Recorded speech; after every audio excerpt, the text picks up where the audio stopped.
2. De Meknès à Qasbat Bni Mellal. Premièrement, de Meknès à Bouljad. 27 août 1883. Enfin, je quitte Meknès.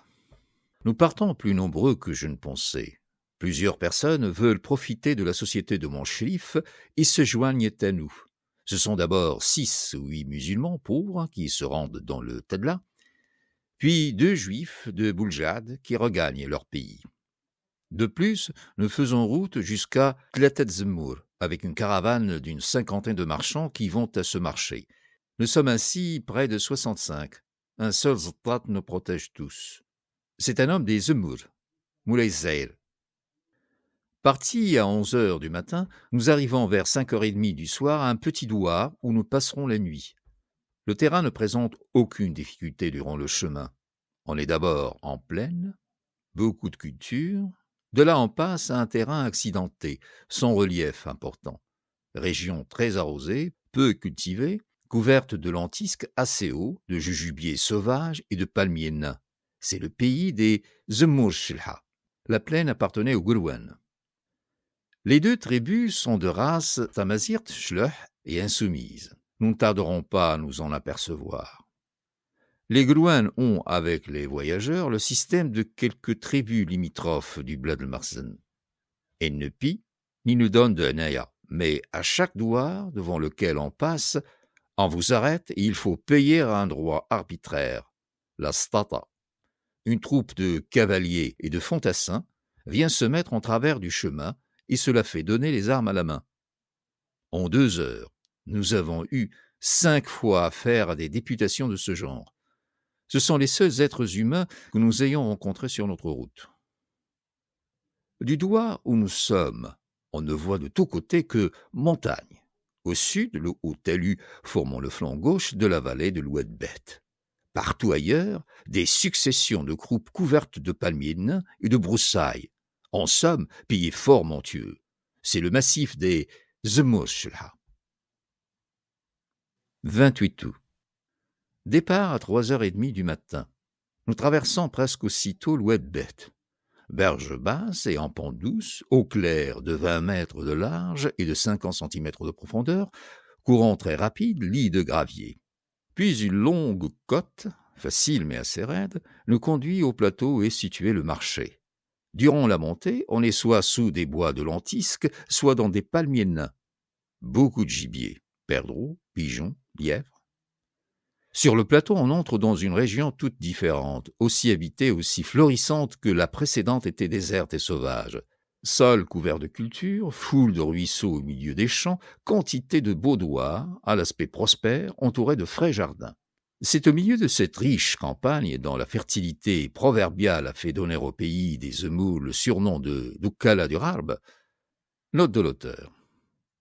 Les Doukala sont une grande tribu dont le territoire est célèbre par sa fertilité. Elle fait partie du Maroc du Sud. Celui des Zemmour, au contraire, est compris géographiquement dans le Maroc du Nord, que les gens du pays appellent plus particulièrement Rarb.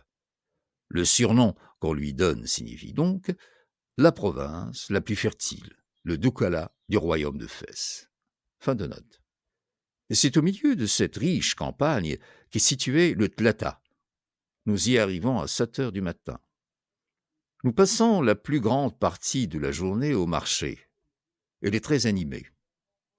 On y voit plus de 30 tentes de marchands. Les denrées qui se vendent sont les mêmes que Tlata Hyeina. Mais il faut y ajouter des monceaux de fruits superbes, des raisins surtout, qu'on apporte des douars du voisinage. Vers 4h, nous quittons Moulay Zahir et la caravane des marchands, et nous nous remettons en route avec la naya d'un homme des environs. À 6h, on fait halte. Nous sommes arrivés au douar de notre conducteur. En quittant le marché, nous avons d'abord cheminé sur le riche plateau où il se tient. Puis, arrivés au bord de son talus sud, nous nous sommes mis à descendre. À partir de là, plus de culture. Une côte boisée de lentisques semblable à celle de ce matin. Depuis Meknès, le sol a été constamment terreux. 29 août. Nous avons, au sortir d'ici, à traverser une région très dangereuse. Il nous faudra, pour la parcourir, une escorte de 6 ou 8 cavaliers. On ne peut la trouver aujourd'hui. Les tentes sont vides, toute la population est à un marché, l'Arba des Zemmour, qui se tient aux environs. Force est donc d'attendre à demain pour continuer la route. Le douar où nous sommes est fort riche.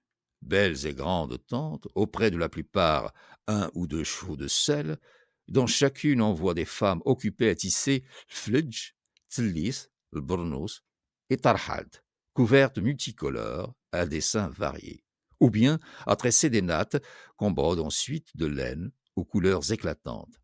Ces nattes brodées sont, avec les tarhalt, la spécialité des Zemmour, des Ayan et des Bnimgild. Les Zemmour, ainsi que les Ayan, chez qui nous entrerons ensuite, se distinguent des autres tribus que j'ai vues au Maroc par le primitif de leur costume. Hommes et femmes y sont fort peu vêtus. Leur habillement est le suivant. Pour les hommes riches, point de chemise ni de caleçon, une simple farajia, et par-dessus, un bornous. Les pauvres n'ont que le bornous. En marche, ils le plient, le jettent sur l'épaule et vont nus. Les premiers ont sur la tête soit un turban de cotonnade blanche, soit un mouchoir blanc et rouge. Les pauvres sont têtes nues. Les uns et les autres se rasent les cheveux, mais, chose que je n'ai également vue que là, ils conservent au-dessus de chaque oreille une longue mèche semblable au noivre des Juifs. Note de l'auteur. Ces noivres sont d'épaisses mèches de cheveux que les Israélites marocains laissent pousser au-dessus de chaque oreille et qui leur pendent le long des joues jusqu'au niveau du menton ou de l'épaule. Fin de note. Les Zemmour les portent toutes deux. Les Ayan n'en ont qu'une.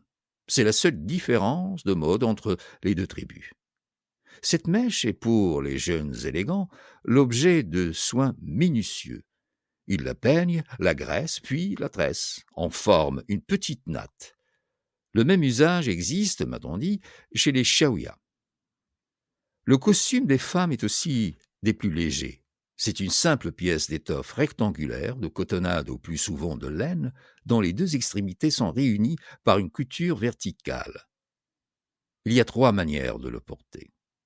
Premièrement, en le retenant par des broches, grosses boucles d'argent, khlel, ou de simples nœuds au-dessus de chaque épaule. Deuxièmement, en retroussant et attachant le bord supérieur au-dessus des seins, les épaules et le haut de la gorge demeurent découverts. Troisièmement, en laissant tomber la partie supérieure, le corps restant nu jusqu'à la ceinture. Dans les 3 cas, le vêtement est retenu à la taille par une bande de laine. Elle est assez courte. Il ne descend guère au-dessous du genou. On le porte de la première façon pour sortir, de la seconde pour travailler hors de la tente, de la troisième à l'intérieur. Les femmes s'entourent plus ou moins la tête de chiffon. Jamais ils ne se voilent. 30 août. Départ à 5 heures du matin. Une escorte de 6 cavaliers et de 4 fantassins Zemmour nous accompagne. Aussitôt après avoir franchi l'oued Urjlim, qui passe au pied de notre douar, nous nous engageons dans une vaste région, déserte en ce moment, mais parcourue au printemps par les troupeaux des Zemmour. On la nomme la Tafoudait. C'est une succession de côtes et de plateaux s'élevant par échelons et sillonnés de nombreux ravins. Au début, tout est boisé. Lentisques, caroubiers, pins de diverses espèces forment un forêt épais. Après quelque temps, les arbres diminuent. Laissant à nu les crêtes et les parties supérieures, ils se réfugient au fond des ravins et sur les premières pentes de leurs flancs. Plus on s'avance, plus on s'élève, plus les troncs deviennent rares. Le sol est terreux et jaunâtre. Nu en ce moment, et se couvre au printemps de riches pâturages. À 10 heures, nous atteignons un col. Ici finit la Tafoudait. Nous descendons par un chemin rocheux et difficile dans une région nouvelle. Pays accidenté, terrain semé de gros blocs d'ardoises, sol boisé de grands arbres, ruisseaux qui coulent de toutes parts. C'est ainsi, à l'ombre de lentisques et d'oliviers séculaires, que nous marchons jusqu'à 1 heure. À ce moment, nous apercevons un douar, premier vestige d'êtres humains qui paraissent depuis le départ. Nous nous y arrêtons, c'est là qu'on passera la nuit. Ces tentes appartiennent à un très haut personnage, Moulay el-Fadil, shrif profondément vénéré par les Zayan et tout-puissant sur la plus grande partie de ces tribus. Je suis ici en pleine montagne. Le douar est au fond d'un ravin étroit. De tous côtés se dressent, au-dessus de ma tête, de hautes cimes escarpées aux flancs rocheux et boisés. Les panthères abondent, dit-on, dans cette région sauvage. Je n'ai traversé aujourd'hui qu'une rivière de quelque importance, l'Oued Oujlim. Encore était-elle à sec, lit de galets de 25 mètres de large, sans eau. Pendant la route, nous n'avons rencontré personne, si ce n'est une troupe d'une vingtaine de Zayan qui se sont joints à nous dans la Tafoudate et nous ont suivis jusqu'à la frontière de leur tribu. C'étaient des pauvres. La plupart n'avaient qu'un burnous pour tout vêtement. Rien sur la tête. À la main, un grand sabre de bois. Ils m'ont paru gens forts irascibles. À chaque instant, ils se prenaient de querelles entre eux, et c'étaient aussitôt de grands coups de sabre. Ils y mirent tant d'ardeur qu'il fallut en emporter 2, tout sanglants, dans leur burnous. 31 août. Nous sommes ici en territoire Zayan. Nous abandonnons nos Stat Zemmour. Nous n'avons pas eu à nous louer d'eux. Hier, au milieu du trajet, quand ils nous virent bien engagés dans le désert, ils nous déclarèrent qu'ils n'iraient pas plus loin si l'on augmentait le salaire convenu. Force fut d'en passer par là. Aujourd'hui, un seul homme suffit pour nous escorter, et n'est même pas armé. On part à 5 heures du matin. Nous marchons dans un pays très montagneux, succession de ravins profonds et de talus escarpés. Chemin la plupart du temps difficile. Une fois même, le sentier est si rapide qu'il faut mettre pied à terre. Sol rocheux hérissé de blocs d'ardoise et entièrement boisé. Arbres élevés, serrés, formant une forêt épaisse. Beaucoup d'eau courante, bordée de lauriers roses, de mûriers, parfois de vignes sauvages. Ainsi est la région où, tantôt montant, tantôt descendant, nous cheminons avec peine et lenteur jusqu'à 8h30. À cet instant, après avoir gravi une dernière côte, nous nous trouvons enfin au sommet du haut massif montagneux qui a commencé à l'Oued Bet. Un plateau le couronne. Nous nous y engageons. Le sol y est un sable dur et nu, semé de loin en loin de petits fragments d'ardoise. Dépouillés maintenant, il se tapisse aux pluies printanières d'une herbe verdoyante. Un grand nombre de sources et de ruisseaux limpides l'arrosent. C'est au milieu de ce plateau appelé Oulmès que nous faisons halte. Nous nous y installons à 9h30 dans le douar des Haït Omar. Il y a plusieurs autres groupes de tentes dans le voisinage. De grands troupeaux sont dispersés aux alentours. J'y remarque des chameaux, les premiers que je rencontre depuis Meknès. Aujourd'hui, en passant sur le Hazib, nom de l'auteur, le mot Hazib s'emploie au Maroc avec le sens de domaine agricole. Fin de note.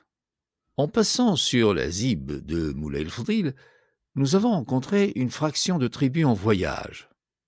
Les bœufs, chargés de tentes et des bagages, marchaient au centre, en longues colonnes.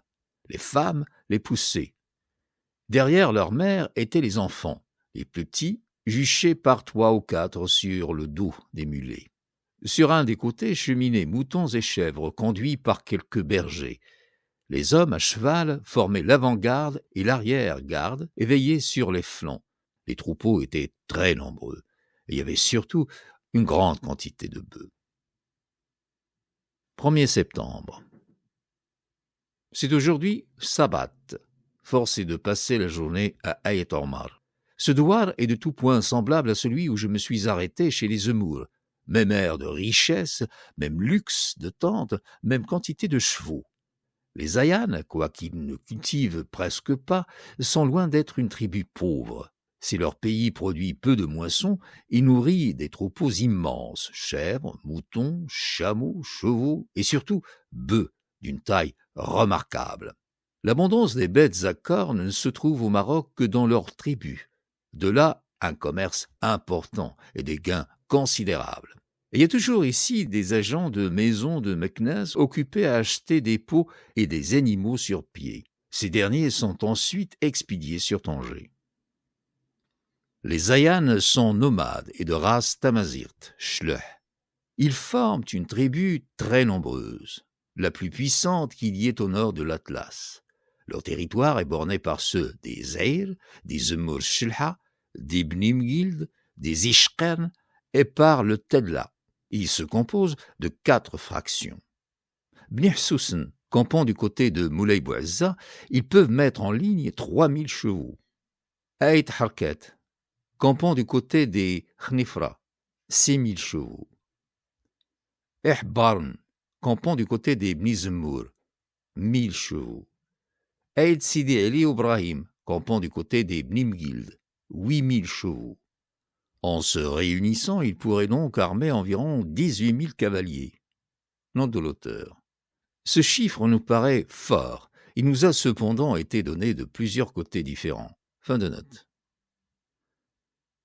Les Ayanes, comme tous leurs voisins, sont libres. À la vérité, le sultan a un caïd chez eux. Mais c'est un magistrat impatribus. Il est le seul de la tribu à se douter qu'il est caïd et à savoir qu'il y a un sultan. Jamais ne lui viendrait l'idée de demander un sou d'impôt ni un soldat. Il est trop heureux qu'on le laisse vivre en paix. Nous trouverons souvent dans les fractions les moins soumises des caïds de ce genre. La population tolère leur présence avec la plus grande bonhomie, l'indifférence du mépris. On sait que ni eux ni leur maître ne peuvent devenir une gêne. Le personnage influent chez les Ayanes est le shrif, dont il a déjà été parlé, Moulay Fdil. Son azib que j'ai traversé est situé sur leur territoire, non loin des frontières des Zemmour Shilha et des Bnimgild. Il a une grande puissance sur les portions de ces 3 tribus voisines de sa résidence, mais aucune d'elles n'est tout entière dans sa main. Les Ayanes s'étendent très loin vers le sud-est. Dans ces régions, ils le connaissent moins. Une autre famille des Shrifs possède aussi, mais à un degré moindre, du crédit dans cette contrée. C'est celle des Amrani. Originaire de Fès, elle est aujourd'hui dispersée en divers lieux et compte de nombreux alliés chez les Ayanes. Note de l'auteur. Les Amrani ainsi que Moulay Fdil sont des Shrifs idrissides, ou plus correctement Drissiyin. Tous les Shrifs du Maroc se divisent en 2 familles. Premièrement, les Drissiyin, aux descendants de Moulay Driss, ensevelis aux Zarhoun. Sans Drissiyin, Moulay Abdeslam Louzani et toute la postérité de Moulay Taïb.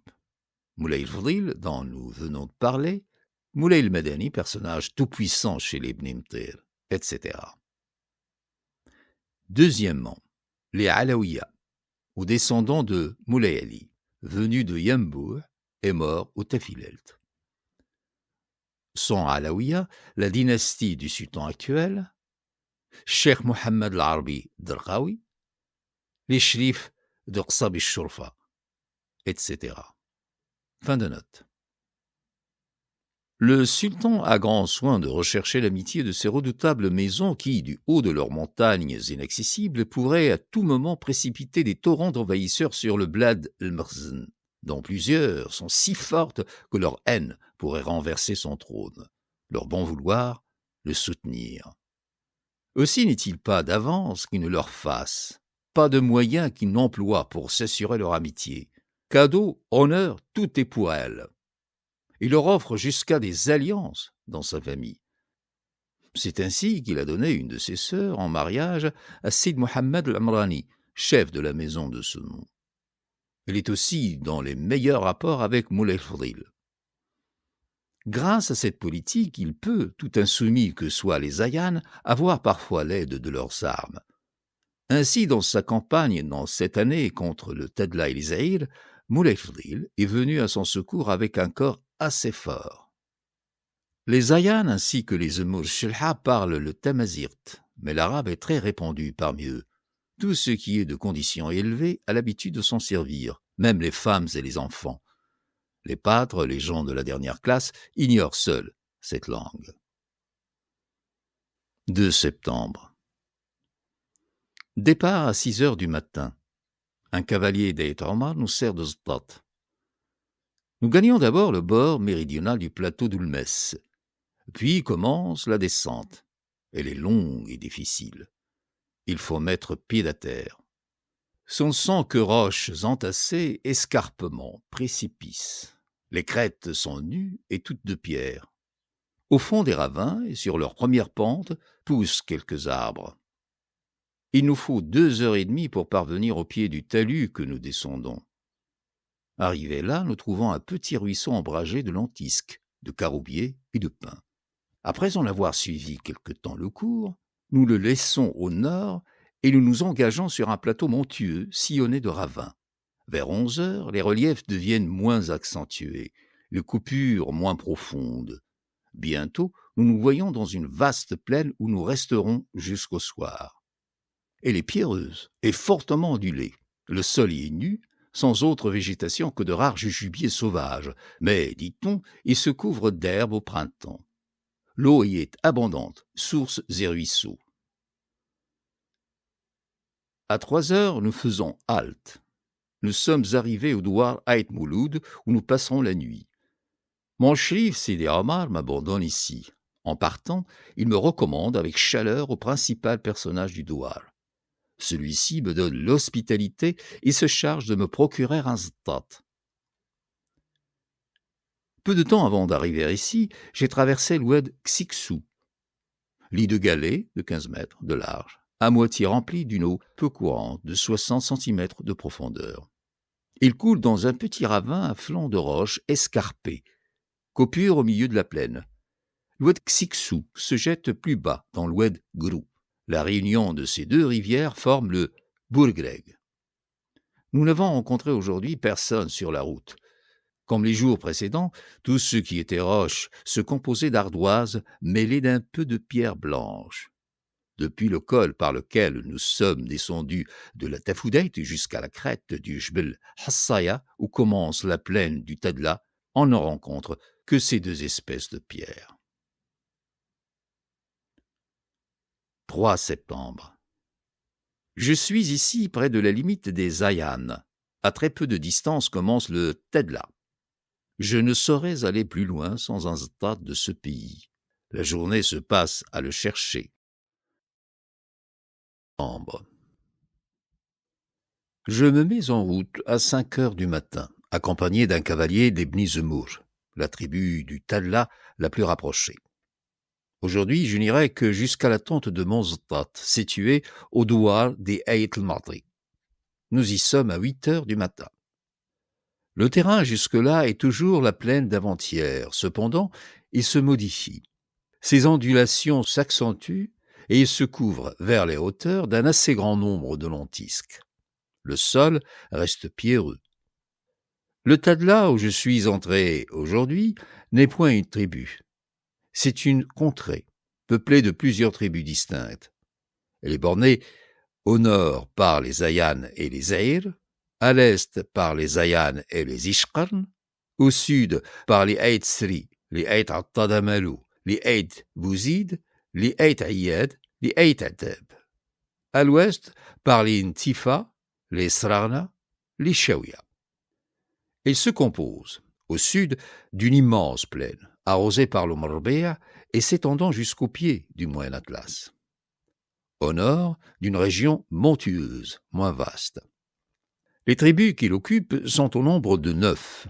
5 se trouvent dans la partie septentrionale, 4 dans la portion méridionale. Ce sont en allant de l'est à l'ouest. Au nord, les Bni Zemour, les Sma'ala, les Bni Khiran, les Ourdira, les Bni Meskin. Au sud, les Qat'aya, les Bni Madin, les Bni Amir, les Bni Moussa. Ces diverses tribus sont à peu près de même force, pouvant mettre, me dit-on, environ 3000 hommes à cheval chacune. Elles parlent les unes l'arabe, la plupart le tamazirt. Toutes sont nomades et ne vivent que sous la tente. Elles sont riches, possède d'immenses troupeaux de chameaux et de moutons, un grand nombre de chevaux, et cultive les rives fertiles de l'Oumarbea. Elles sont insoumises, à l'exception d'une seule, l'Ibn Miskin. Celle-ci fait partie du Bled al-Mkhzen. Elle est commandée par un caïd résident dans une qasba. Les autres sont Bled Siba. Elles ne reconnaissent qu'une autorité, celle de Sidi ibn Daoud, le marabout de Bouljad. L'influence de ce saint personnage s'étend même sur une part des Ayans. Depuis le douar des Ait Mouloud, je n'entends plus parler que du Sid.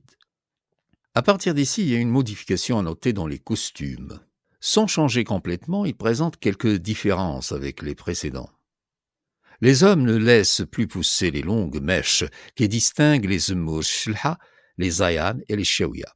Les femmes conservent le même vêtement, mais elles ne le portent que d'une manière, attaché par des broches ou des nœuds au-dessus des épaules. De plus, elles leur couvrent les jambes jusqu'à la cheville.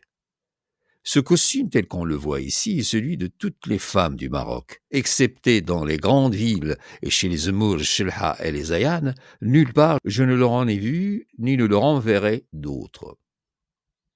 Il peut être de divers tissus, soit de laine, comme ici, soit de cotonnade blanche, soit de guinée. Mais partout, la forme reste la même. Partout aussi, les femmes ne portent que cette unique pièce d'étoffe pour tout vêtement. Rien dessous, rien dessus. Quelquefois, un petit voile couvre la tête et le buste. Rien de plus. 5 septembre. Je pars à 4 heures du matin, en compagnie de mon Ztot d'hier. Le terrain est légèrement accidenté, le sol pierreux et nu. On n'y voit que de petits lentisques clairsemés, quelques jujubiers sauvages.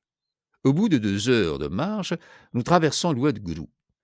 C'est, et je dis, le second cours d'eau dont est formé le Bourgreg. Note de l'auteur. L'Oued Grou, qui porte son nom dans sa portion supérieure, et ceux de l'Mguez et de Bourgreg dans son cours inférieur, prend sa source dans la tribu des Ayans. De là, il traverse les territoires des Ibn Zmour, des Smala et enfin des Eir. Fin de note. Il n'est encore qu'une faible rivière, lit de galets, 12 mètres de large, point d'eau courante, quelques flaques de distance en distance. À partir de là, nous montons par une côte qui ne devient un peu raide qu'en approchant du sommet, vers la crête du Jbel Hsaya. En chemin, nous franchissons plusieurs chaînes de collines basses, ces contreforts. Jusqu'au bout, le sol reste le même qu'au départ. Seulement, les arbres sont plus serrés à mesure que l'on s'élève. À 10h30, j'arrive à un col. Devant moi se développe une immense plaine, blanche et nue, dont la côte que je viens de gravir n'était que le talus. Cette plaine est celle du Tadla. Vers l'est et vers l'ouest, et s'étend à perte de vue. Au sud, dans le lointain, des montagnes majestueuses dressent haut, malgré la distance, leurs crêtes sombres au-dessus de l'horizon, et la borne sur toute sa longueur. Ces montagnes sont la première des 3 grandes chaînes dont se compose l'Atlas. À quelques pas du col est une petite enceinte, Qsar Bni Zmour. Nous nous arrêtons là aujourd'hui. Nous entrons en même temps qu'une caravane assez nombreuse, armée jusqu'aux dents, qui a fait route avec nous depuis l'Oued Grou. Je ne suis ici qu'à 3 heures de marche de Bouljad. Pourtant, je suis loin d'être arrivé.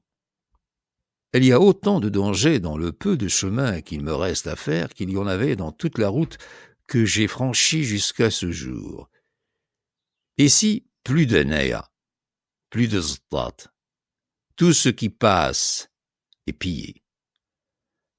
Le pays, en cette saison surtout, est désert. Les troupes de pillards de toutes les tribus du Tadla, parfois d'Ishqarn, viennent s'y embusquer par 40 et 60 chevaux, prêtes à fondre sur quiconque s'y aventurerait.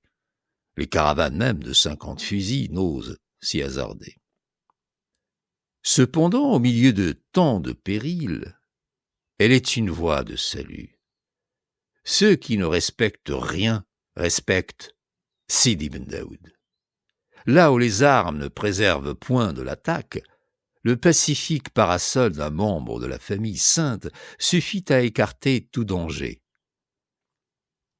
Ainsi qu'un voyageur isolé, qu'un nombreux convoi veuille aller à Bouljad, ils n'ont qu'un moyen, prier Sidi Ben Daoud de les faire chercher par un de ses fils ou petits-fils. Cela coûte plus ou moins cher, suivant le nombre de voyageurs et la composition de la caravane. Hâtons-nous de dire que les saleh saints de la Zaouïa sont loin d'être exigeants. Ils profitent avec une extrême modération de ce monopole et déplorent l'état de choses qui le leur assure. Leur influence, quelque grande qu'elle soit, a été impuissante à le faire cesser. Ils ne peuvent rien contre cet antique usage de la razzia, partout en honneur chez les nomades. Je dépêche donc à Sidi Ben Daoud la lettre de recommandation que j'ai pour lui, avec prière de m'envoyer chercher. Un messager fait cette commission. Il ne part qu'après s'être dépouillé de presque tous ses habits, seul moyen de passer en sûreté. Qsar Bni Zemour est une enceinte carrée, en mauvais mur de pisé, de 3 mètres de haut. À l'intérieur se dressent pêle-mêle une trentaine de tentes, petites et misérables. Les habitants sont très pauvres. Ils ne vivent que du commerce de bois, le coupant dans le Jbel Hassaya et le vendent aux gens de Bouljad qui viennent le prendre. Point d'eau, Qsar. Chaque jour, à heure fixe, tous les hommes prennent leurs fusils et vont en troupe en chercher à des puits éloignés. Il est difficile d'imaginer une existence plus misérable. Encore, la muraille qui protège ce lieu ne date-t-elle que de 2 ans. Elle est un bienfait du Cid, comme on appelle communément Sidi Ben Daoud. 6 septembre. Mon messager revient à 10h30 du matin. Un des petits-fils de Sidi Ben Daoud l'accompagne. C'est un beau jeune homme d'environ 19 ans. Il arrive monté sur sa mule, le parasol à la main. Un seul esclave le suit. Nous partons aussitôt. D'ici à Bouljad, nous marchons dans l'immense plaine du Tadla. Plaine à ondulations légères, tantôt nues, tantôt couvertes de champs, en ce moment moissonnés et déserts. Ça et là poussent maigres broussailles, quelques jujubiers sauvages. Le sol est blanchâtre, dur, pierreux. À 1h30, nous entrons dans la ville. Deuxièmement, séjour à Bouljad. Ici ni Sultan ni personne. Rien qu'Allah et Sidi Ben Daoud. Ces paroles que m'adressait un musulman à mon entrée à Bouljad résument l'état de la ville. Sidi Ben Daoud y est seul maître et seigneur absolu. Son pouvoir est une autorité spirituelle qui devient, quand il lui plaît, une puissance temporelle, par le prix qu'attachent les tribus voisines à ses bénédictions. Cette souveraineté s'étend à la ronde à environ 2 journées de marche. De tous les points situés dans ce rayon, on accourt sans cesse à Bouljad apporter une foule de présents. La ville est toujours remplie de pèlerins. Ils viennent chercher la bénédiction du saint et gagnent, en échange de cadeaux, les grâces attachées à ses prières. C'est surtout le jeudi, jour de marché, que les fidèles sont nombreux. La semaine dernière, les offrandes, en blé seulement, se montaient à 200 charges de chameaux. La précédente, à 400. De plus, il y avait eu de grands dons d'argent, de bétail, de chevaux. Ce ne sont pas seulement les particuliers qui remplissent ces pieux devoirs. Chaque année, les tribus environnantes arrivent les unes après les autres, fraction par fraction, recevoir en masse la bénédiction du Cid et lui présenter leur tribu.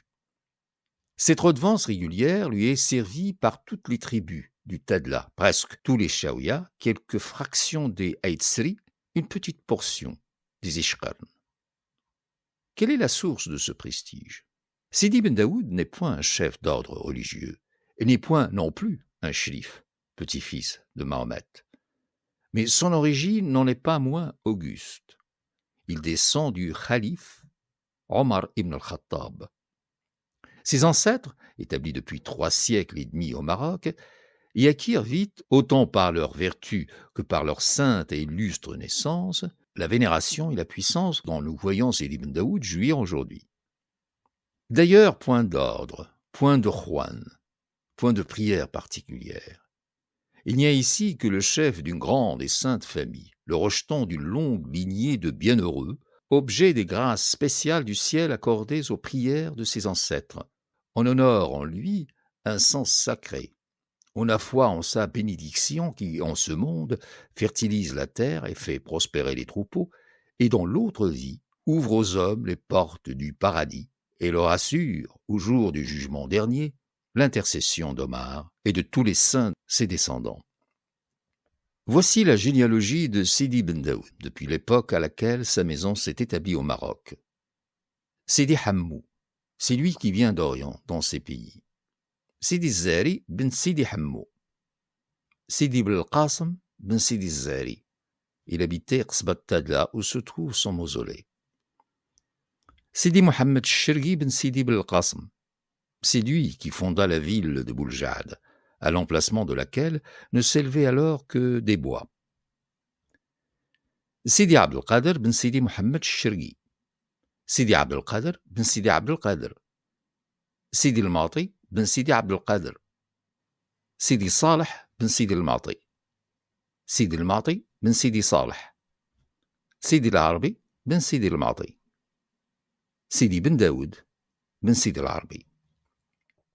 Depuis la fondation de Bouljad par Sidi Mohammed Shirgi, cette ville n'a pas cessé d'être la résidence de ses descendants. Note de l'auteur. Voici ce qu'écrivit Ali Bey en 1804 au sujet de la puissance de la Zaouïa de Bouljad et de Sidi al-Arabi, qui en était alors le chef. Je parlerai ici des deux plus grands saints qui existent maintenant dans l'Empire du Maroc. L'un est Sidi Ali Ben Ahmed, qui réside à Ouzan, et l'autre, qui se nomme Sidi al-Arabi Ben Mati, demeure à Tadla. Ces deux saints décident presque du sort de l'Empire, presque l'on croit que ce sont eux qui attirent les bénédictions du ciel sur le pays. Dans les districts où ils habitent, il n'y a ni pacha, ni caïd, ni gouverneur du sultan, et on n'y paie aucune espèce de tribut. Le peuple est entièrement gouverné par ces deux saints personnages, sous une espèce de théocratie et dans une sorte d'indépendance. La vénération dont jouissent ces personnages est si grande que lorsqu'ils visitent les provinces, les gouverneurs prennent leurs ordres et leurs conseils. Je n'ai pas vu Sidi al-Arabi, qui était à Tadla, mais je connais un de ses neveux qui est venu me voir en son nom. Il est fort rouge et tellement gros que sa respiration est fatigante. On assure que Sidi al-Arabi est encore plus grand et plus gras. On voit que les jeûnes et les macérations sont loin de porter atteinte à la vigueur et à la santé de nos saints. Malgré sa grosseur, on ajoute que Sidi al-Arabi monte légèrement à cheval et qu'il tire très bien à un coup de fusil, ce qui est une nouvelle faveur de la divinité. Malheureusement, quelques discussions se sont élevées entre lui et le sultan Moulay Slimane. Ce dernier ayant fait construire une mosquée dans le territoire de Tadla, ayant sans doute manqué à certains égards, Sidi al-Arabi crut devoir la convertir en écurie. Moulay Slimane fit alors présent de 1000 ducats à Sidi al-Arabi pour l'apaiser. Le vénérable saint envoya en échange 1000 moutons au sultan. Il faut espérer que cet acte de repentir gagnera la miséricorde de Dieu par la recommandation du saint. Voyage d'Ali Bey à l'Abbassie en Afrique et en Asie pendant les années 1803, 1804, 1805, 1806 et 1807. Tome 1, chapitre 15. Fin de note. Sidi Ben Daoud Ben Sidi al-Arabi, leur chef actuel, a près de 90 ans.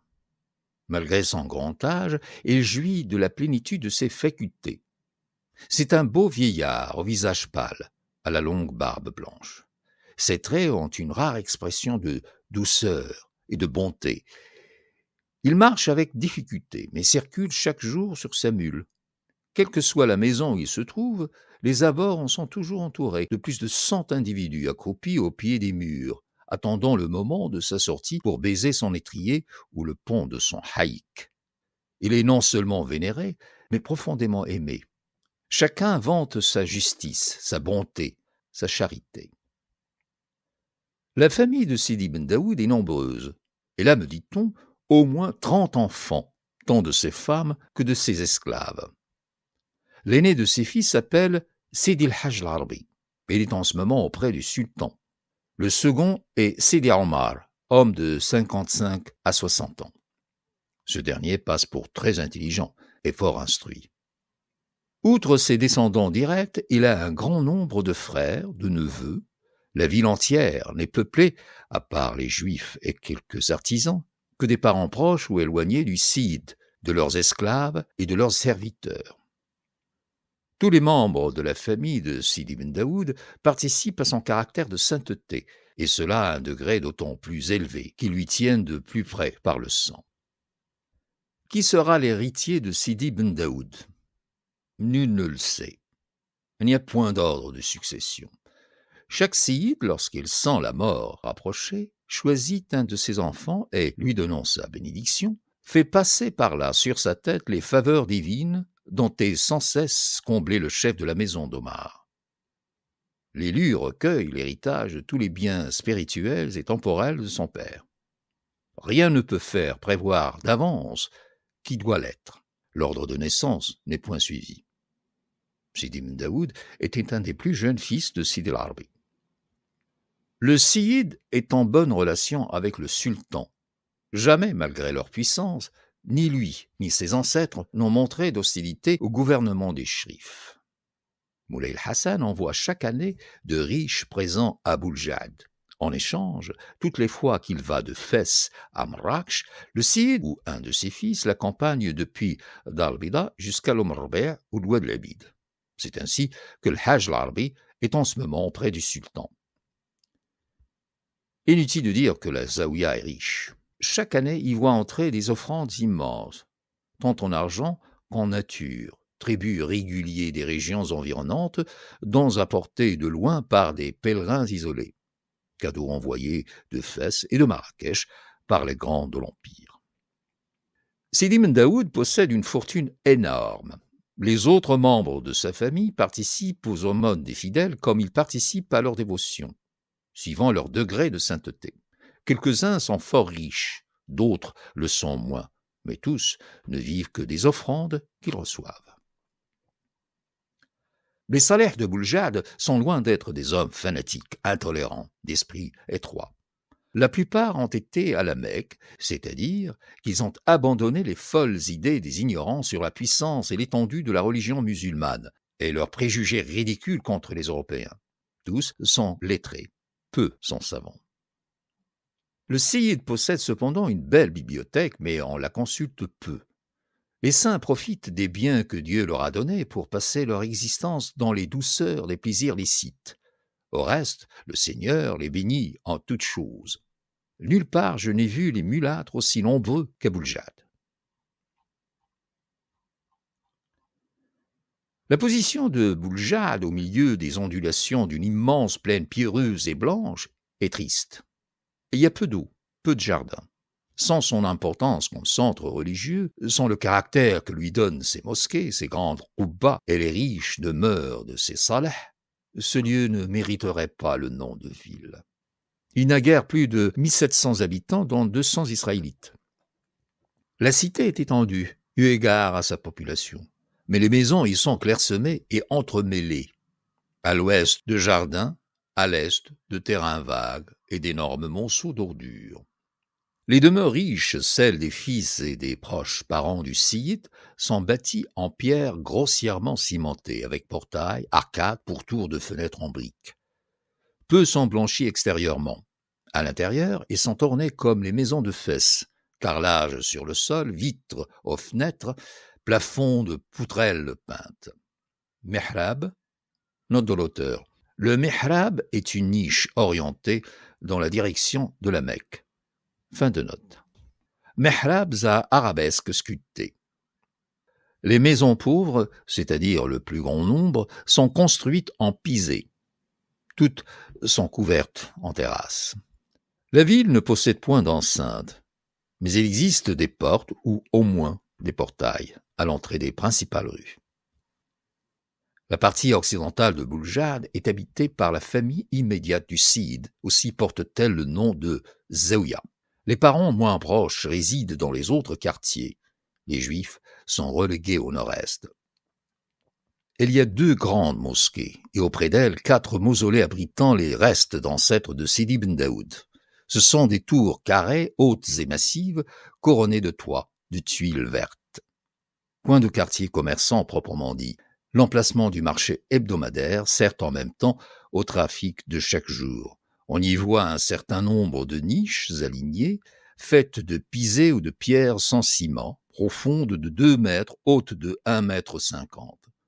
C'est là qu'artisans et commerçants viennent s'installer chaque matin avec leurs marchandises qu'ils remportent le soir.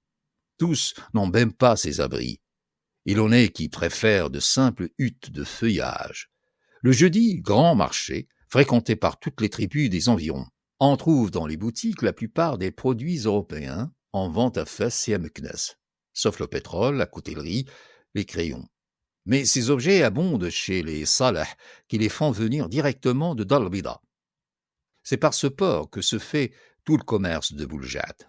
De là viennent cotonnades, thé, riz, sucre, épicerie, parfumerie, vêtements de luxe. En échange, on y apporte des peaux, de la laine, de la cire. Il y a 4 jours de marche d'ici à Dal-Bida, 2 en Bled Siba, où l'on ne voyage qu'avec l'escorte d'un parent du Cid, 2 en Bled el-Makhzen. Aucune relation avec Marrakech, à cause de la difficulté des communications. La route est très périlleuse, on compte 8 jours pour la parcourir, tant il faut faire de détours et changer souvent de strat. Bouljad, quoique traversée par un ruisseau, est mal pourvue d'eau. Celle que donne le ruisseau est mauvaise et ne sert qu'à abreuver les animaux et à arroser les vergers. Quelques maisons ont des citernes, mais la plus grande partie de la ville n'est alimentée que par un groupe de 6 ou 7 puits, situés à près d'1 kilomètre vers l'ouest. Avec si peu d'eau, il ne saurait y avoir beaucoup de jardins. Ils sont en effet peu étendus. On les cultive avec d'autant plus de soin. On y voit les arbres qui croissent à Meknès, grenadiers, figuiers, oliviers, vignes, et poussant à leur ombre, les légumes du pays, citrouilles, melons, pastèques, courges et piments. Le costume des citadins est le même ici qu'à Fès. Celui des tribus voisines a été décrit au sujet des Bnizmour. Cependant, à partir de Bouljad, je remarque dans l'armement une particularité spéciale au Tadla et qui ne m'avait pas frappé à Ethelmanté. C'est l'usage de la baïonnette. Tfela. Tous les hommes du Tadla portent habituellement suspendu à un baudrier une longue baïonnette qui remplace sabre et poignard.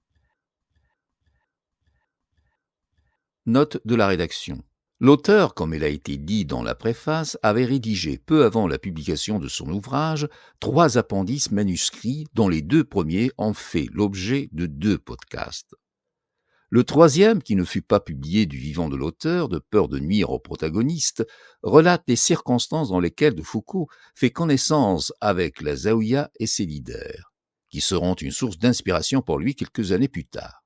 Il nous fera découvrir un côté inédit de la confrérie et son leadership.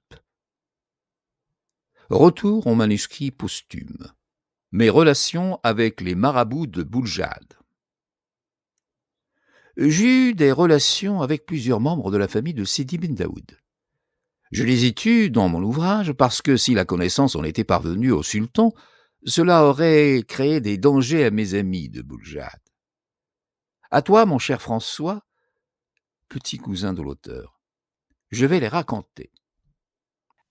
J'arrivai à Bouljad escorté par un petit-fils de Sidi ibn Daoud. Le Cid m'avait envoyé ce protecteur distingué après avoir reçu une lettre d'un grand seigneur de Fès, son ami, le Hadj Taïb Gessous. Pour faire honneur jusqu'au bout à cette recommandation, il me donna audience dès mon arrivée dans sa ville. Mardoké et moi fûmes reçus et interrogés séparément. Nous nous présentâmes comme 2 rabbins de Jérusalem établis depuis 7 ans à Alger. À peine sortis de la demeure du Cid, nous vîmes un musulman, assis au milieu d'un groupe, nous faire signe d'approcher, Celui qui nous appelait était le second fils de Sidi ibn Daoud, Sidi Omar. Il nous introduisit chez lui et se mit à poser des questions sur l'Algérie. Pendant ce temps, le séyid faisait venir les principaux Israélites de la ville, leur commandait de nous bien recevoir et désignait l'un d'eux pour nous donner l'hospitalité en son nom. Ces deux audiences, tant de soins de notre installation, étaient des faveurs extraordinaires. Le lendemain de mon arrivée, je reçois la visite d'un fils de Sidi Omar, Sidi el-Hajj Idriss. C'est un jeune homme de 25 ans, très beau, bien que mulâtre. Il est grand, bien pris, ses mouvements sont souples et gracieux, sa figure intelligente, vive et gaie. Le titre de Hajj, de l'esprit, de l'instruction, une belle mine, en fait de lui un des membres les plus considérés de la famille de Sidi ibn Daoud. Il vient, dit-il, voir si nous ne manquons de rien. 3 ou 4 musulmans l'accompagnent, en cause une demi-heure de choses et d'autres, nos visiteurs montrant une affabilité extrême. En nous quittant, Sidi Idriss demande si nous avons vu les rabbins de Bouljad. « Pas encore. »« Qu'ils viennent, ou ne viennent pas, que vous restiez ici plusieurs jours ou plusieurs mois, soyez les bienvenus 1000 fois. » Que signifient de telles prévenances sans exemple pour des Juifs? Je ne tardai pas à le comprendre. 2 choses furent remarquables pendant les 4 jours suivants. D'une part, les fréquentes visites, l'excessive amabilité des parents du Cid, qui s'efforçaient de me mettre en confiance et de me faire parler. De l'autre, un espionnage ouvert des Juifs qui surveillaient mes moindres démarches, mettaient le nez sur mon calepin dès que je voulais écrire, se jetaient sur mon thermomètre aussitôt que je le touchais, étaient grossiers et insupportables. Ces 2 procédés étaient trop accentués pour que la cause ne s'en devinât pas. Quelque indice avait dû faire soupçonner à Sidi ibn Daoud ou à son fils Sidi Omar ma qualité de chrétien. Pour s'éclairer, les marabouts avaient résolu de me faire espionner par les Juifs, et en même temps de m'examiner eux-mêmes. Il était évident que, depuis 4 jours, on poursuivait cette recherche. Le 11 septembre, 6e jour depuis mon arrivée, un esclave de Sidi Idriss entre chez moi dans la matinée et me dit de le suivre avec Mardoké chez son maître. Il nous introduit dans une maison de la Zaouïa. Nous nous attendons à de nouvelles questions. Aussitôt que nous sommes assis, on apporte à déjeuner. Thé, pâtisserie, beurre, œufs, café, amandes, raisins, figues sont placés sur des plateaux éblouissants. Sidi Idriss m'offre de la limonade et s'excuse de n'avoir ni couteau ni fourchette. Il mange avec nous, ce qui est une faveur inouïe, et faisant beaucoup de frais, nous raconte qu'il connaît Tunis, Alger, Bonn, Bougie, Félieville, Oran, qu'il a visité en revenant de la Mecque. Au bout de 2 heures, nous sommes congédiés et un esclave nous reconduit à notre domicile. Mes relations deviennent de jour en jour plus intimes avec Sidi Idriss et son père. Le 13 à midi, je suis appelé avec Mardoké chez le premier. Un déjeuner nous attend encore. Sidi Idriss le partage avec nous. Comme je lui parle de mon désir de quitter Bouljad, il me répond qu'il m'escortera lui-même. Elle est un des plus hauts personnages de sa famille, et il ne se dérange que pour des caravanes de 200 ou 300 chameaux. Mais pour mon compagnon et moi, il n'est rien qu'il ne fasse. Nous partirons tous 3, seuls, dans quelques jours. Il veut se faire des amis de nous. Nous lui écrirons à notre retour à Alger, et il ira nous y voir. Le repas fini, il me conduit à une fenêtre, et me montrant la haute chaîne du Moyen Atlas qui borde l'horizon vers le sud, il se met à me la décrire et à me donner sur elle et ses habitants une foule de détails. Pour que je jouisse mieux de ce beau spectacle, il me fait apporter une chaise et une lunette d'approche. Il est inadmissible que tant de caresses soient désintéressées. Où Sidi Idriss et son père veulent-ils en venir? Je ne sais. Cependant, on m'a promis de m'escorter à mon départ de Bouljad. Il faut cultiver cette bonne intention. Le lendemain, 14, Sidi Idriss nous fait chercher vers le soir pour dîner avec lui sur sa terrasse. Dans la conversation, il répète qu'il voudrait aller à Alger, et de là, sur le continent des chrétiens. Serait-ce possible? Rien n'est plus facile, lui dis-je. Le ministre de France à Tanger le fera parvenir à Alger où je serai tout à son service. Et lui-même, amènerait-il un chrétien à Bouljad? Et il ne demanderait pas mieux, pourvu que le chrétien fût déguisé en musulman ou en juif, et que le sultan ne sût rien. Il faudrait que la chose se négociât en secret entre lui et le ministre de France. En ce cas, ajoute Mardochée, les autorités françaises lui feront le meilleur accueil, car ils seront aises d'envoyer des Français reconnaître Bouljad, que n'a jamais vu aucun chrétien. Sédédis répond en souriant que des chrétiens l'ont visité. Sous le costume musulman? Non, sous le costume juif. On ignorait qui ils étaient, mais nous les avons reconnus. Le lendemain matin, nouvelle visite à Sédédris. L'entretien devient tout à fait intime. Après ce qu'il nous a dit hier, s'engagerait-il, dans une lettre au ministre de France, à accueillir et protéger tout Français dans sa ville? Volontiers, dit-il. Il est prêt à faire une visite au même fonctionnaire pour l'assurer de sa bonne volonté envers la France. Le même jour, nous sommes appelés chez Sidi Ben Daoud. On nous introduit dans une belle salle où 7-8 marabouts de la famille du Seyid sont assis autour de lui, sur des tapis. On nous fait asseoir et de petites négresses de 8 à 10 ans nous apportent des tasses de thé et des palmères. Lorsque nous avons joui pendant une demi-heure de la vue du saint, on nous congédie avec des paroles bienveillantes et lui-même nous dit « Que Dieu vous aide !» En sortant, nous sommes rejoints par Sidi Omar, qui nous entraîne dans sa demeure. C'est lui, dit-il, qui nous a fait demander chez son père, dont la pensée que cette visite nous distrairait. Il m'interroge sur l'astronomie.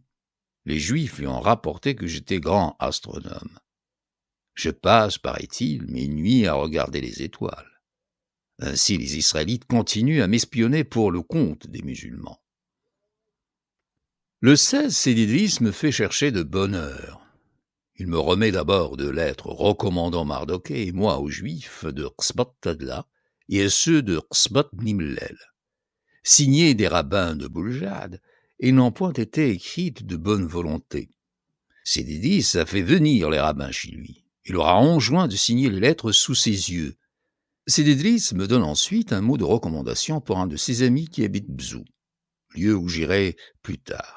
Enfin, il compose sa lettre au ministre de France. Elle me la lit avant de la fermer. Elle est conçue à peu près en ces termes. À l'ambassadeur du gouvernement français, je t'apprends que 2 hommes de ton pays sont venus auprès de moi, et que pour l'amour de toi, je leur ai fait le meilleur accueil et les ai conduits où ils ont voulu.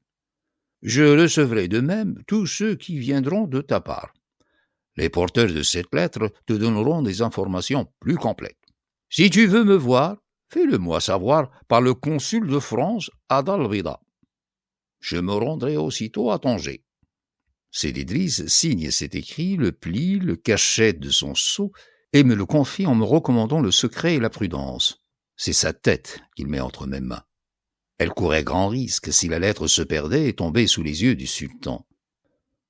Cette affaire terminée, Sédédris m'annonce que nous partirons le lendemain pour Ksbat Tadla. Non seulement il m'y conduira, mais il m'accompagnera jusqu'à Ksbat Nimlel, où je quitterai le Tadla. Je suis un frère à ses yeux, et il irait au bout du monde pour m'être agréable. Mais il ne peut supporter plus longtemps que je vive chez les Juifs de la ville, qui sont des sauvages. Il va faire chercher mes mules et mes bagages, et désormais je serai son hôte. 1 heure après, j'étais installé dans sa maison. À partir de ce moment, mes relations avec Sédédris prennent un nouveau caractère. Jusque-là, ses caresses excessives m'avaient laissé en défiance. Le don de la lettre pour le ministre de France était une telle marque de confiance que je ne pouvais plus douter de ses bonnes dispositions présentes. D'ailleurs, cette lettre expliquait ses avances, en montrant qu'elles avaient pour cause le désir d'entrer en relation avec le gouvernement français. Sûr de Sidi Idriss, j'eus dès lors avec lui les rapports qu'on a avec un ami. Je lui rendis confiance pour confiance, et comme il s'était mis entre mes mains, je me mis entre les siens. Je lui dis sans restriction qui j'étais, qui était Mardochée, ce que je venais faire. Sa fidélité en augmenta. Il se confondit en regret de n'avoir pas su la vérité plus tôt. J'eusse logé chez lui dès le premier jour. J'y aurais travaillé, dessiné, fait mes observations à mon aise.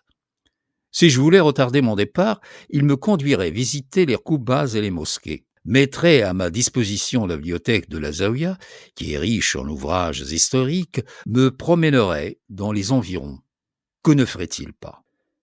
Puis de m'offrir sans chose des vêtements musulmans à l'esclave. Comme j'avais trouvé gracieux le service fait chez Sidi Daoud par de petites négresses, il m'en offre une.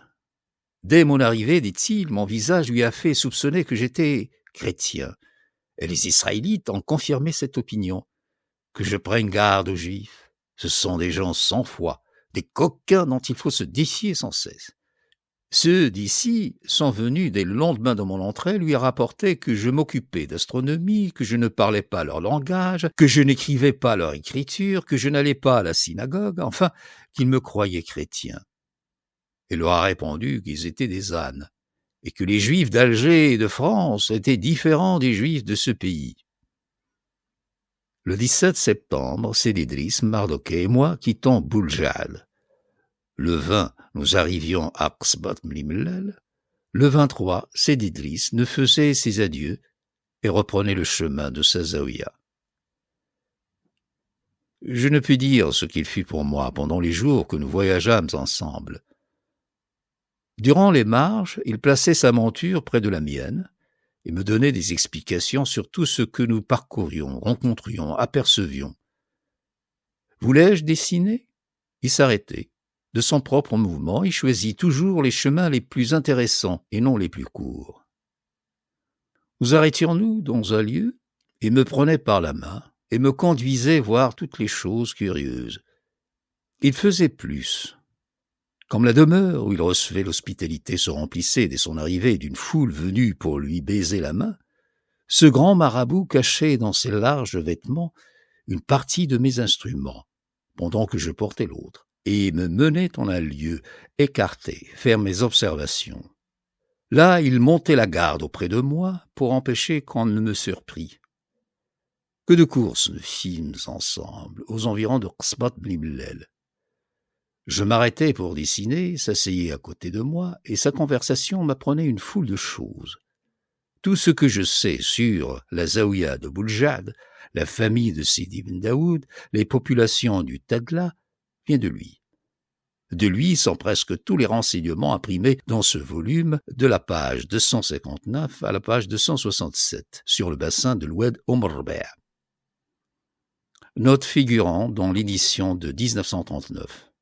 Les pages 259 à 267 de l'édition de 1888 figurent dans la partie de renseignements techniques qui n'a pas été reproduite dans la présente édition. Fin de note. Lui encore dicta ce qu'on lit de la page 68 à la page 71 sur la campagne du sultan dont le Tadla en 1883. Il avait suivi l'expédition de Marrakech à Merselbioud comme représentant de Sidi Ben Daoud auprès de Moulay el-Hassan. Au sujet des relations de sa famille avec le sultan, il me dit « Nous ne le craignons pas, mais il ne nous craint pas. Il ne peut pas nous faire de mal, et nous ne pouvons lui en faire. » Lui ayant demandé si Moulay el-Hassan était aimé, non. Mais les copies des avares. C'était mot pour mot ce qu'on m'avait dit à Fès. Sidi Idriss me promet d'aller me voir à Alger en France, et m'engage à retourner plus tard à Bouljad. Que j'y revienne en turc, je m'installerai chez lui, nous y passerons de bonnes semaines, et je voyagerai tant que je voudrai. Il me recommande la lettre qu'il m'a confiée. Si le sultan en avait connaissance, il me ferait couper la langue et la main. Je lui demande si son père, Sidi Omar, sait qu'il l'a écrite. Oui, c'est Sidi Omar qui l'a inspirée. Et c'est lui qui a dit à son fils de se conduire avec moi, comme il l'a fait. Mais le secret est resté entre Sidi Omar et Sidi Driss. Ils ne s'en sont point ouverts à Sidi Ben Daoud. Parce qu'il est un peu vieux. Que ce pays serait riche si les Français le gouvernaient, me dit sans cesse mon compagnon, en contemplant les fertiles plaines qui s'étendent à nos pieds. Si les Français viennent ici, me feront-ils caïd? Ajoute-t-il une fois. La croyance à une prochaine invasion des Français fut la cause de l'accueil que je trouvai à Boudjad. Les marabouts me reçurent bien parce qu'ils me prirent pour un espion. Dans la plus grande partie du Maroc, on pense qu'avant peu, la France s'emparera de l'empire de Moulay Hassan. On se prépare à cet événement, et les grands cherchent dès à présent à s'assurer notre faveur. La caresse dont me combla la famille de Sidi Ben Daoud, la lettre dont on me chargea, sont une preuve de l'état des esprits chez les plus hauts personnages du Maroc. Cette domination française à laquelle on s'attend, la redoute-t-on? Les grands seigneurs, les populations commerçantes, les groupes opprimés par le sultan ou par de puissants voisins la recevraient sans déplaisir. Elle représente pour eux un accroissement de richesse, l'établissement de chemins de fer, chose très souhaitée, la paix, la sécurité. Enfin, un gouvernement régulier et protecteur. Qu'atteint-il de mes relations avec les marabouts, de leurs lettres? Sidi Driss m'avait laissé à Qasbat Bni Mellal chez un ami qui me fit parvenir à Ouawizert. De là, je continuai mon voyage. N'ayant pas été à Abzou, je ne remis pas le billet de recommandation qu'on m'avait donné pour cette ville. Il resta entre mes mains et me fut utile dans le Sahara, à Tata, où je trouvai un rameau de la famille de Sidi Ben Daoud. J'ai placé ce billet à la fin de ce volume. La lettre destinée au ministre de France demeura dans mon calepin jusqu'à mon arrivée à Mogador, en janvier 1884. De cette ville, je l'envoyai à M. Monfray, premier secrétaire de la légation de Tanger, en le priant de la remettre au ministre. Je ne reçus jamais de réponse de M. Monfray. M. Ordega, alors ministre au Maroc, que j'ai vu récemment, m'a déclaré n'avoir point reçu mon message et m'a dit être brouillé avec M. Monfray. La lettre de Sidi Driss ne parvint pas à son adresse. Ses projets de voyage à Tanger et en France n'eurent pas plus de succès. Peu de temps après mon retour du Maroc, M. Ordega, à qui je comptais recommander mes amis de Bouljad, fut remplacé dans ses fonctions par M. Ferraud, qui les occupe encore. Celui-ci, ancien interprète de l'armée d'Afrique, a laissé en divers lieux où il a été une si mauvaise réputation qu'il me parut imprudent de lui confier un secret aussi grave pour la famille de Sidi Ben Daoud. D'autre part, je désirais moi-même ne pas entrer en rapport avec lui. Je ne mis donc pas Sidi Driss en relation avec la légation de France et je gardai le silence sur l'accueil qu'on m'avait fait à Bouljad. Depuis mon départ du Tadla, j'eus une fois des nouvelles de Sidi Driss. M. de Compon le vit au Maroc l'automne de 1884. Ils parlèrent de moi et le marabout offrit à M. de Compon, qui refusa, de le conduire dans sa ville. Mardochée ne sut jamais que j'avais découvert à Sidi Driss ma qualité de chrétien et le but de mon voyage. Une haine instinctive plutôt qu'une prudence raisonnée le tenait en défiance contre tout musulman. Il se serait cru perdu s'il m'avait cru capable de me confier à un mahométan. Je ne révélai qui j'étais et ce que je faisais qu'à 4 personnes au Maroc. M. Samuel Ben Simoun, israélite de Fès, le Hajj Borhim, musulman de Tissint, qui fut pour moi un véritable ami, Sidi Driss et un juif de Debdou. Aux 2 Israélites, Mardochée et moi fîmes la confidence ensemble, d'un commun accord. Aux 2 musulmans, je la fis seule, et Mardochée l'ignora toujours. Tous les 4 gardèrent mon secret avec religion, me rendirent 1000 services. Il ne me reste qu'à me féliciter de m'être confié à eux et à leur conserver une vive reconnaissance. Ici finit la note posthume de Charles de Foucauld. Dans sa biographie de l'auteur, René Bazin ajoute ces lignes. 11 ans plus tard, Charles de Foucauld, devenu prêtre et voyageant dans le Sahara, devait recevoir à sa grande surprise la lettre suivante, signée du jeune marabout devenu chef de la Zaouïa. Casablanca, le 16 août 1904. Je désire énormément avoir quelques nouvelles de votre part. Car il y a longtemps que je ne suis pas au courant de vos bonnes nouvelles. chose qui m'intéresse beaucoup. Dernièrement, j'ai demandé sur vous, monsieur le consul de France, d'ici. Il m'a dit que vous vous trouvez à Jérusalem, dans la Terre sainte, à l'honnête service de Dieu, et que vous avez sacrifié votre temps à l'Éternel. Je vous félicite, et je suis bien certain que le monde ne vous intéresse plus, chose qui est l'essentiel, à présent et à l'avenir. Veuillez avoir la bonté d'écrire à monsieur l'ambassadeur de France, à Tanger, pour lui montrer mon travail et mes efforts avec vous pendant votre séjour ici. Pour que monsieur l'ambassadeur écrive à monsieur le consul de France pour qu'il lui montre ma fidélité avec vous. Je vous remercie infiniment d'avance, en félicitant de nouveau le bon métier que vous obtenez. Votre serviteur dévoué pour toujours, le Hajj Driss Sharqawi, Boujad, que j'étais avec vous dans le voyage de Qabil Tedla. Fin de la lettre. La lettre avait été adressée à l'officier Foucault et remise à Alger au commandant Lacroix, qui avait complété l'adresse. Note de la rédaction. Sidi Idriss ne sera jamais chef de la Zaouïa de Buljat. Son grand-père, Sidi ibn Daoud, mort en 1889, ne désigna aucun successeur parmi ses 21 fils. C'est le sultan Moulay el-Hassan qui en désignera un, en la personne de l'aîné El-Hajj l'Arbi. Celui-ci régnera en laissant le souci de la gestion quotidienne à son frère Omar.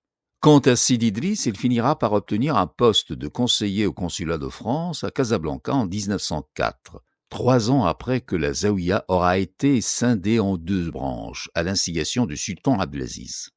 Voir à ce sujet la Zaouïa Sharqawiya création et évolution. Ouvrage en arabe par Abdelaziz Fadili. Fin de note. Troisièmement, de Bouljad à Qasbat Tadla. Avant de quitter Bouljad, je m'assure de l'escorte d'un des petits-fils de Sidi ibn Daoud pour tout le temps que je passerai encore dans le Tadla. Sous cette protection, je vais aller d'abord à Qasbat Tadla, puis à Qasbat Nimlel. 17 septembre. Départ de Bouljad à 3h30 du matin. Le terrain est toujours cette grande plaine du Tadla, à ondulation légère, où j'ai déjà marché. Quant à la nature du sol, elle varie un peu, rocheuse pendant le premier tiers de la route et n'est plus que pierreuse au second. À la fin, c'est de la terre mêlée de petits cailloux. Les cultures, rares au début, augmentent à mesure que j'avance. Ce qu'elle n'occupe pas est nu en cette saison, où se met de rares jujubiers sauvages, mais se couvre, dit-on, au printemps de pâturages superbes. Beaucoup de gibier. Enlève un grand nombre de lièvres et de perdreaux. Il y a aussi, paraît-il, des gazelles. À 7h du matin, j'arrive à Qasbat Tadla. Avant Moulay Ismaïl, le lieu où il se dresse était, m'assure-t-on, désert. Aucun village n'y existait. Le bourg que l'on voit aujourd'hui daterait du règne de ce sultan. C'est lui qui fonda et la Kasbah et la mosquée. À lui aussi est dû le pont de l'Umrbea, pont de 10 arches, le plus grand du monde, au dire des habitants. Qasbat Tadla s'élève sur la rive droite, nord, du fleuve, qui coule au pied même de ses murs. Les eaux ont ici 30 à 40 mètres de large. Le courant en est rapide, la profondeur considérable. On ne peut les traverser qu'en des gués peu nombreux. Hors de ces points, il faudrait même, dans cette saison, se mettre à la nage. Elles sont encaissées entre des berges tantôt à 1 sur 1, tantôt à 1 sur 2, s'élevant de 12 à 15 mètres au-dessus de leur niveau. La berge gauche, sud, est la plupart du temps un peu plus haute que la droite. Les berges sont parfois rocheuses, alors le lit du fleuve l'est aussi. Mais le plus souvent, leur composition est un mélange de terre et de gravier. La Kasbah proprement dite, bien conservée, est de beaucoup ce que j'ai vu de mieux au Maroc qu'en forteresse. Voici de quoi il se compose. Premièrement, d'une enceinte extérieure en mur de pisé de 1,20 m d'épaisseur et de 10 à 12 mètres de haut, et les crénelés sur tout son pourtour, avec une banquette le long des créneaux, de grosses tours la flanquent. Deuxièmement, d'une enceinte intérieure séparée de la première par une rue de 6 à 8 mètres de large.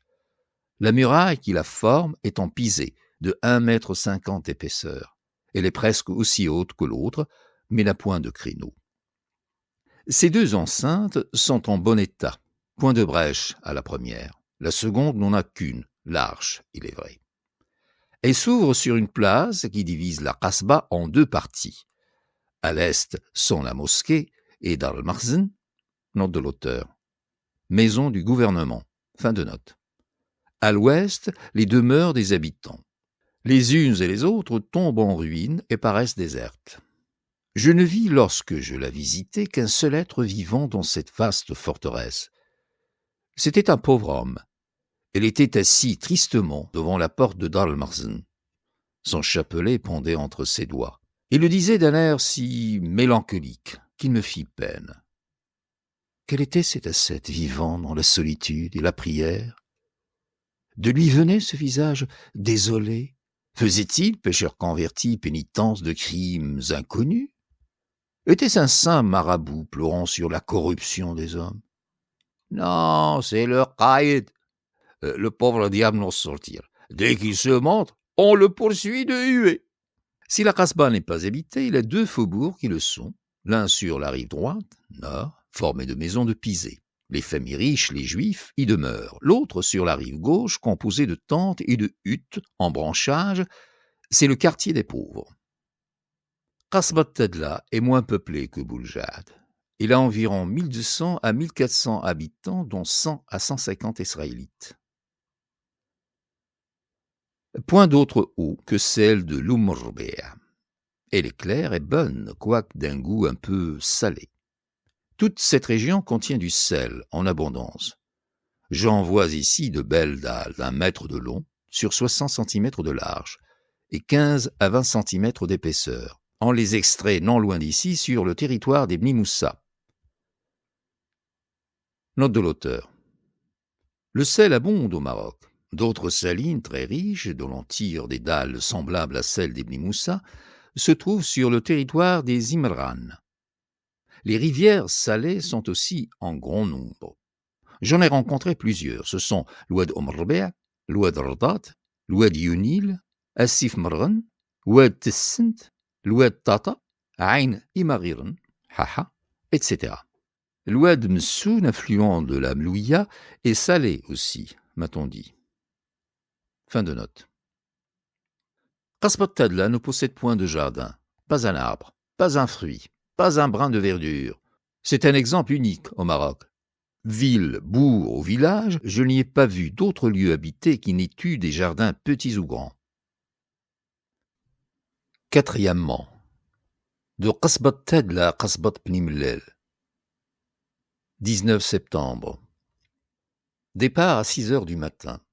Je traverse l'Oumrbea à un gué situé auprès du cimetière et je marche droit vers le pied de la haute chaîne qui se dresse dans le sud. C'est la première des 3 grandes arêtes dont se compose l'Atlas marocain, celle que nous appelons Moyen Atlas. Elle n'a point de nom général parmi les indigènes.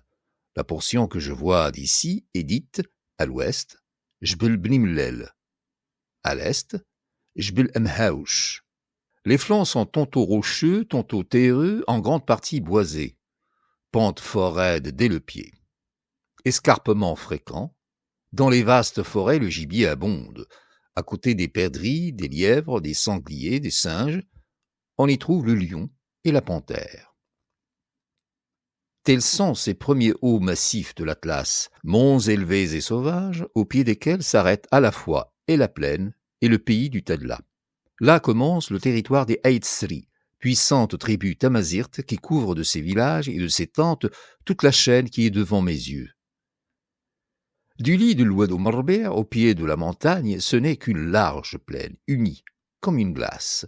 Pas une ondulation, pas une pierre.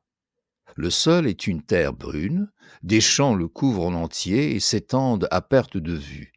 Des ruisseaux à eau claire et courante, une foule de canaux les arrosent. Ce sont les cultures des Qtaya, l'une des tribus du Tadla. Au bout de 2 heures de marche, nous nous engageons au milieu de leurs douars immenses et superbes, composés chacun de plus de 50 tentes, distants à peine d'1 kilomètre les uns des autres. Ils forment 2 longues rangées qui s'étendent parallèlement au pied de la chaîne et se développe en ligne noire jusqu'à l'horizon. Alentour paissent chameaux, bœufs et moutons, en troupeaux innombrables. À 9 heures, nous arrivons au pied des montagnes. Nous le suivons jusqu'au gîte. La contrée est enchanteresse. Point d'heure où l'on ne traverse un cours d'eau. Point d'heure où l'on ne rencontre un village, des vergers. C'est d'abord l'Oued Drna, que nous franchissons au milieu des jardins de Tekzirt, bourgade que nous laissons à notre droite. Puis, c'est Fshtela, avec la célèbre Kasbah de ce nom, si importante naguère, déchue aujourd'hui. Enfin, c'est l'Oued Foumlansar avec Aït Saïd. Nous nous arrêtons quelques instants à Fshtela. De la Kasbah construite par Moulay Ismaïl sur le modèle de celle de Tadla, il ne reste que des ruines imposantes. Le village actuel y est adossé. Il n'a pas plus de 250 à 300 habitants. Ceux-ci ne comptent avec aucune tribu. Cet endroit est un petit centre à part, siège d'une zaouïa dont les chefs, qui sont en ce moment deux frères, Sidi Mohamed Shrif et Sidi Hassan, sont souverains absolus du lieu. Fshtela est situé sur les premières pentes de la montagne, parmi des côtes ombragées d'amandiers, au pied de grands rochers où une foule de ruisseaux bondissants en cascades trace des sillons d'argent au milieu de jardins merveilleux comparables à ceux de Taza et de Sfro. Un peu plus loin est Aït Saïd. Nous y arrivons à midi. C'est le terme de notre marche d'aujourd'hui. Les cours d'eau que j'ai traversés chemin faisant sont les suivants. Oued Rbi'a, 40 mètres de large, 90 cm de profondeur. Oued Drna, torrent impétueux, eaux limpides et vertes roulant au milieu de quartiers de roc dont est semé le lit. Au gré où je l'ai passé, il avait 25 mètres de large et 70 cm de profondeur, mais sa largeur habituelle n'est que de 15 à 20 mètres. Oued Fshtela, gros ruisseau, 2 mètres de large, 40 cm de profondeur, descend par cascade de la montagne. Oued Foumlansar, 3 mètres de large, 40 cm de profondeur, prend sa source à une centaine de mètres en amont du village d'Aït Saïd. J'ai rencontré aujourd'hui un assez grand nombre de personnes sur le chemin. Aït Saïd est un gros village de 300 à 400 maisons, le principal de la fraction de ce nom.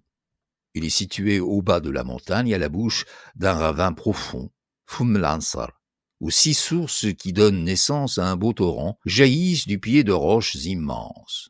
Ces roches, murailles à pic d'une hauteur prodigieuse, dominent le village. Vers leur partie supérieure apparaissent les ouvertures béantes de cavernes creusées presque symétriquement dans leurs flancs. Quels ouvriers ont façonné ces étranges demeures? À quelle race appartenaient-ils, ceux qui escaladaient ainsi les parois lisses du roc par des chemins inconnus? C'étaient sans doute des chrétiens, puisque rien ne leur est impossible. Aujourd'hui, nul n'y peut atteindre. Malheur à qui tenterait de monter vers ces retraites mystérieuses. Des génies en défendent l'accès et précipiteraient le téméraire au fond de la vallée. À partir d'ici, je rencontrerai souvent des cavernes de ce genre. Je les signalerai chaque fois qu'il s'en présentera. Ils abondent dans la partie de l'Atlas que je vais traverser. Il est rare d'y trouver un village auprès duquel il n'y en ait pas. La plupart d'entre elles sont placées en des points inaccessibles. Il y en a de 2 sortes. Les unes s'ouvrent sans ordre à la surface des rochers. L'œil ne distingue que plusieurs trous sombres percés au hasard et isolés de leurs voisins. Les autres, au contraire, sont creusés sur un même alignement. En avant des ouvertures, on voit le long de la muraille une galerie taillée dans le roc qui met en communication les cavernes. Cette galerie est fréquemment garnie à l'extérieur d'un parapet en maçonnerie. Quand des crevasses se présentent et coupent la voie, les bords en sont reliés par de petits ponts de pierre. Souvent, des rangs semblables sont étagés par 2 ou 3 sur une même paroi rocheuse. Ces cavernes bordent certaines vallées sur une grande longueur. Le petit nombre d'entre elles qui sont accessibles servent à emmagasiner les grains ou à abriter les troupeaux. J'en ai visité quelques-uns. Ils m'ont frappé par leur profondeur et par leur hauteur, mais presque toutes sont inabordables. Aussi les légendes les plus fantastiques ont-elles cours à leur sujet. Ces demeures extraordinaires, paraissant choses aussi merveilleuses que les bateaux à vapeur et les chemins de fer, on les attribue aux mêmes auteurs, à des chrétiens des anciens temps que les musulmans chassèrent quand ils conquirent le pays. On va jusqu'à citer les noms des rois, surtout des reines, à qui appartenaient ces forteresses aériennes. Dans leur fuite, ils abandonnèrent leurs trésors. Aussi, pas un indigène ne doute-t-il que les cavernes n'en soient pleines. D'ailleurs, ne les a-t-on pas vues? Ici, c'est un marabout, là, c'est un juif qui, se glissant entre les rochers, pénétrant dans les grottes profondes, a aperçu des monceaux d'or, mais nul n'a pu y toucher. Tantôt des génies les gardaient, tantôt un chameau de pierre, animé et roulant des yeux terribles, veillait sur eux. Ailleurs, on les entrevoyait entre deux roches qui se refermaient d'elles-mêmes sur qui voulait franchir le passage. On m'a cité un lieu, Amzrou, sur l'Ouadra, où, d'après des rapports de ce genre, les habitants sont si convaincus de l'existence de richesses immenses dans des cavernes du voisinage qu'ils y ont placé des gardiens pour qu'on ne les enlevât pas. Pendant ma route d'aujourd'hui, j'ai remarqué sur les pentes de l'Atlas, soit isolées, soit dominant des villages, un grand nombre de constructions semblables à de petites rasbas, à des châteaux. C'est ce qu'on appelle des terramt. Note l'auteur. Au singulier, terramt. Au pluriel, terramten. Fin de note. La forme ordinaire en est carrée, avec une tour à chaque angle. Les murs sont en pisé d'une hauteur de 10 à 12 mètres. Ces châteaux servent de magasins pour les grains et les autres provisions. Ici, tout village, toute fraction a une ou plusieurs terramt, où chaque habitant, dans un local particulier dont il a la clé, met en sûreté ses richesses et ses réserves. Des gardiens sont attachés à chacune d'elles. Cette coutume des châteaux-magasins que je vois ici pour la première fois est universellement en usage dans une région étendue. D'abord dans les massifs du Grand et du Moyen Atlas, sur les deux versants depuis Qsab-ish-Shorfa et depuis les Ayt-Youssi jusqu'à Tizenglaoui, puis sur les cours tout entiers de l'Oued Draa et de l'Oued Ziz, ainsi que dans la région comprise entre ces fleuves. À l'ouest de Tizenglaoui et du Draa règne une autre méthode, en vigueur dans la portion occidentale de l'Atlas et du Sahara, de l'Oued Draa à l'océan, celle des Agadir. Nom de l'auteur. Au singulier, Agadir. Au pluriel, Igoudar. Fin de note. Là, ce n'est plus le village qui réunit ses grains en un ou plusieurs châteaux, c'est la tribu qui emmagasine ses récoltes dans un ou plusieurs villages. Ces villages portent le nom d'Agadir. Vers Taznacht, je les verrai sur ma route remplacer les Terramt.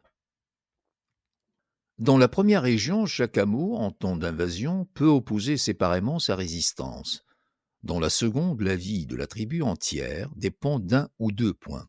Dans l'une, j'aurai chaque jour le spectacle d'hostilité de village à village. Dans l'autre, ce n'est qu'entre grandes fractions qu'on se fait la guerre. 20 septembre. Départ à 10 heures du matin. Le chemin continue à longer le pied de la montagne. Sol terreux, sommet de quelques pierres, à gauche l'Atlas rocheux et boisé, à droite la plaine du Tadlas s'étendant à perte de vue comme une mer. Aussi loin que l'œil peut distinguer, elle est couverte de cultures. À midi, j'arrive à Qasbat Bnimlel, où je m'arrête. Qasbat Bnimlel, qui porte aussi le nom de Qasbat Belkouch, est une petite ville d'environ 3000 habitants, dont 300 Israélites. Elle est construite au pied même de la montagne, sur une côte douce qui joint celle-ci à la plaine. De superbes jardins tapissent cette côte. Vers le nord, ils s'étendent fort loin. Au sud, ils s'arrêtent brusquement devant une falaise de pierre qui se dresse à 1 kilomètre de la ville. Au pied de cette muraille jaillissent du sein du rocher les sources qui arrosent Qasbat Bnimlel. Les eaux en sont d'une pureté admirable et d'une abondance extrême. On les a répartis en 6 canaux. Chacun d'eux forme un ruisseau de 2 mètres de large et de 30 centimètres de profondeur. Ensuite, ils sont distribués à chaque maison, à chaque clos, par une foule de petits conduits courant en toutes directions. Bien que ces eaux forment un volume total considérable, ils se perdent dans les jardins de la ville et dans la plaine du Tadla, sans atteindre l'Omorbir à leur confluent naturel. Et l'on est de même des divers cours d'eau que j'ai traversés hier après l'Oued Drna. Leurs eaux sont captées au sortir de la montagne pour les irrigations. Il ne leur en reste plus en arrivant en plaine. Ce n'est que l'hiver que leurs lits se remplissent et qu'ils gagnent l'Oued Foum el-Ansar, l'Oued Drna, l'Oued Bni Mellel, l'Omorbir. Les constructions de Rsbat Bni Mellel, comme toutes celles que j'ai vues depuis le 17 septembre, sont en pisé. Les maisons ont un premier étage de même qu'à Bouljad et à Rsbat Tadla. Point de minaret dans la ville même. Il y en a un au milieu des jardins, à la zaouia de Sidi Mohammed Belkacem. Une vieille kasbah aux murailles hautes et épaisses, mais tombant en ruine, quoiqu'elle ait été, dit-on, restaurée par Moulay Slimane, est le seul monument remarquable. Au centre du bourg se trouve le marché, semblable à celui de Bouljad. Les produits européens en vente sur ce dernier se rencontrent également ici.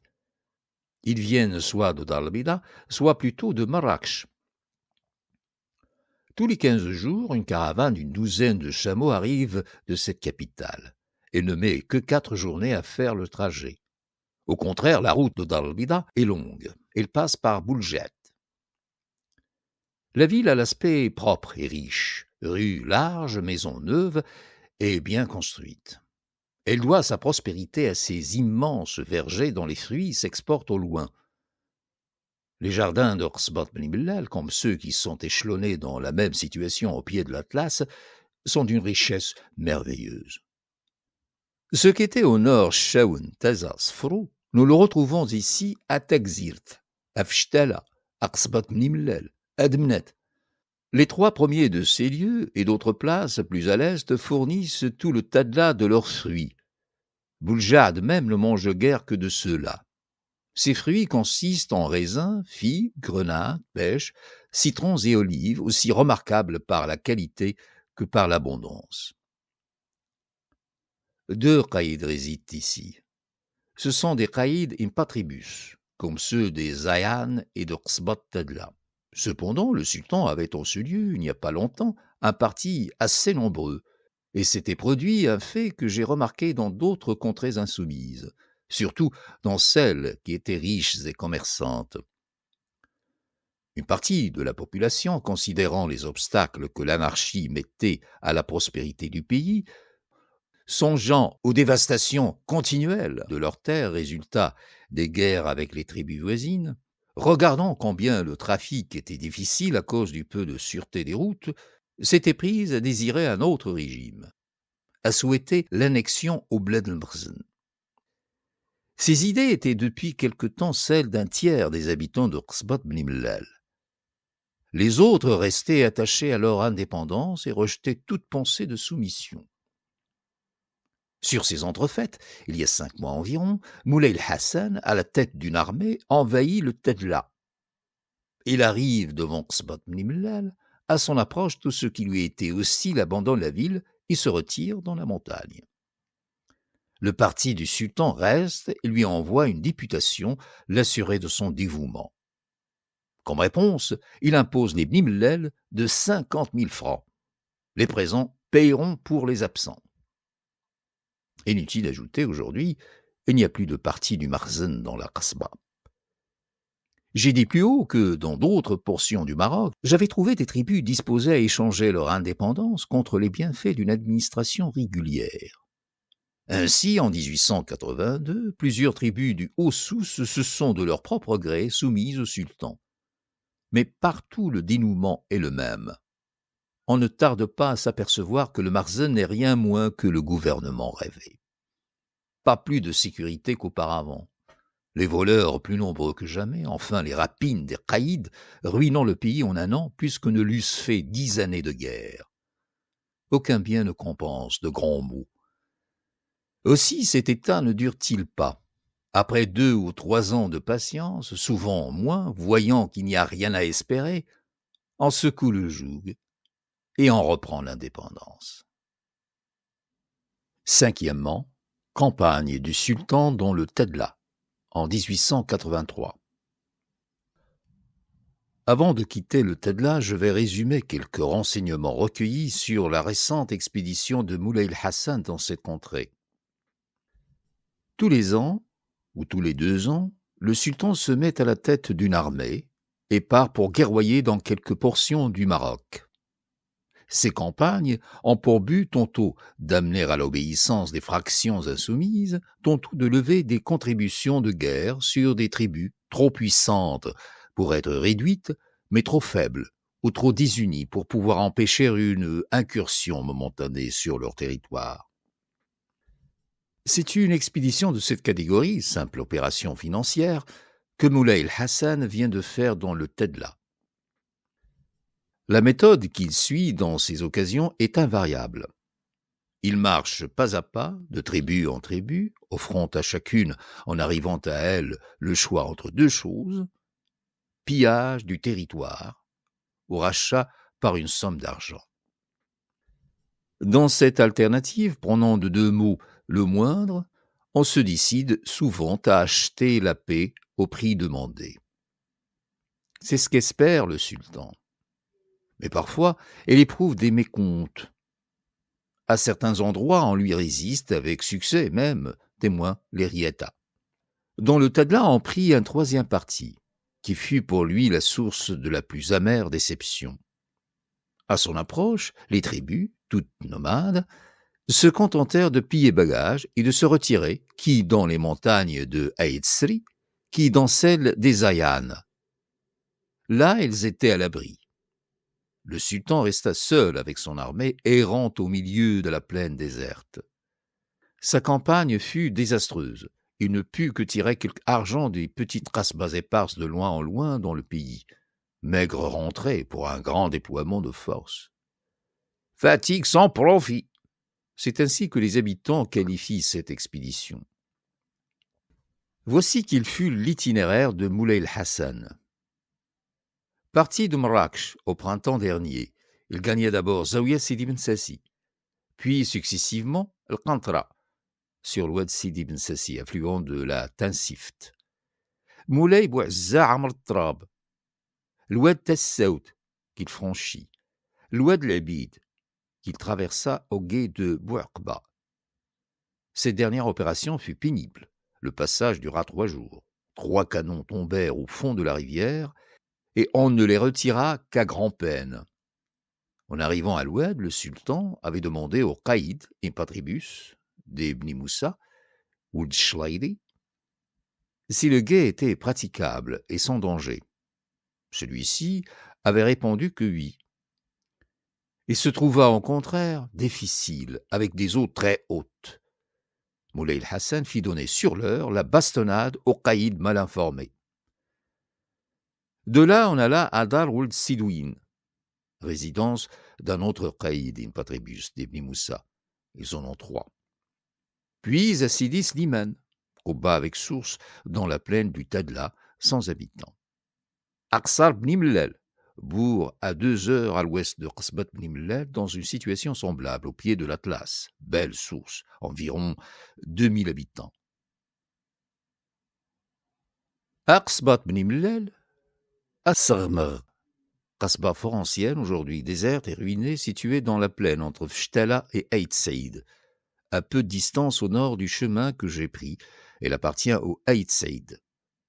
Ararm al-Alam, vieille Qasba inhabitée, s'élevant dans la plaine en face de la partie du Jbel Amhaouch, occupée par les Aït Wirra. Dans cette marche, le sultan avait suivi la route que j'ai prise moi-même, longeant le pied de l'Atlas entre les Aït-Sri et le Tadla.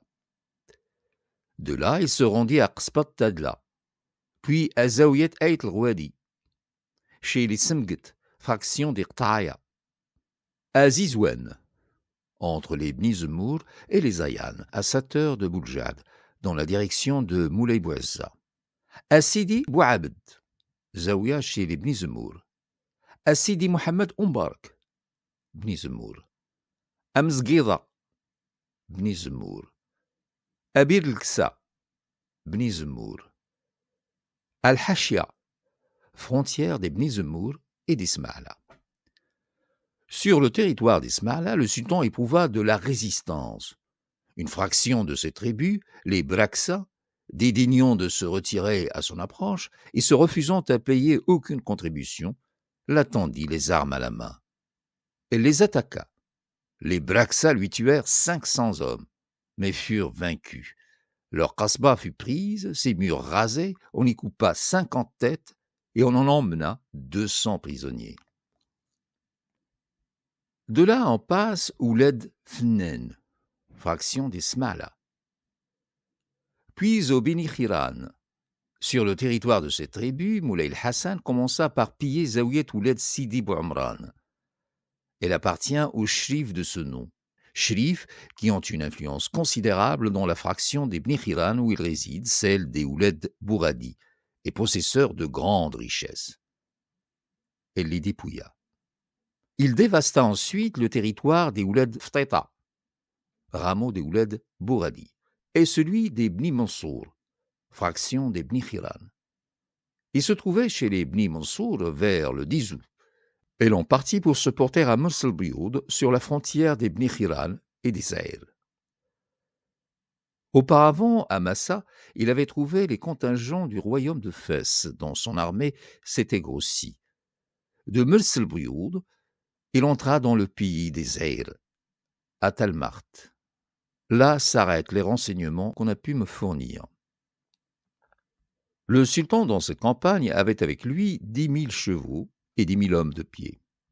Sur ce nombre, les troupes régulières, Askri et les Mkhazni, comptaient pour peu de choses, pour 5 ou 6 000 hommes peut-être. Le reste était le contingent des tribus soumises du royaume de Mraksh.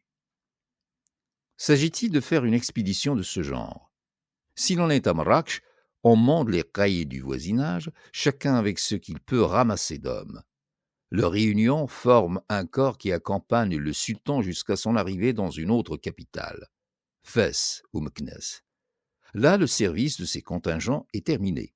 Chacun rentre dans ses foyers. Si, au contraire, on était à Fès, ce seraient les fractions fidèles du Maroc du Nord qui composeraient l'armée. Les corps ainsi rassemblés ne peuvent être très forts. Les tribus les plus puissantes, étant insoumises ou indépendantes, ne fournissent pas un homme. Telles sont, pour le centre seulement, celles des Ishqarn, des Zayan, des Zaïr, des Zemour Shlha, des Bni Mgil, des Bni Mter et toutes celles du Tadla, excepté les Bni Mskin. Ces noms sont ceux des tribus non seulement les plus nombreuses, mais aussi les plus guerrières de la région.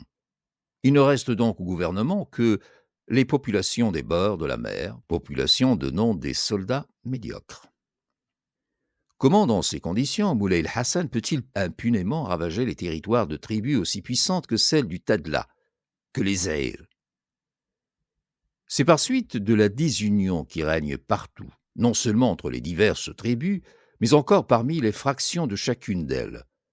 Les discordes, les rivalités, les rancunes sont telles que rien, même l'intérêt commun, ne peut unir les différents groupes. Seule la voix d'un chiffre ou d'un marabout respecté de tous pourrait produire momentanément ce miracle. Cette voix, grâce à la politique habile du sultan, se tait depuis un grand nombre d'années. Note de la rédaction. Il est à noter que ces renseignements relatés par l'auteur lui ont été fournis par le petit-fils du marabout de Beljad, Sidris. Celui-ci, après la mort de son grand-père en 1889, s'installera à Casablanca où il représentera sa zaouïa pour les négociations de passage des caravanes dans les territoires sous influence des marabouts de Beljad. Il rejoindra par la suite le consulat de France comme fonctionnaire.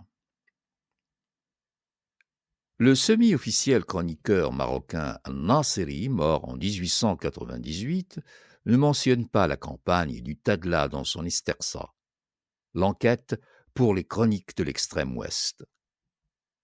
La lacune est très visible à l'œil nu, car il saute sans presque de transition de l'année 1299 de l'Hégire, qui correspond aux années 1881-82, à l'année 1303 de l'Hégire, à cheval sur 1885-86.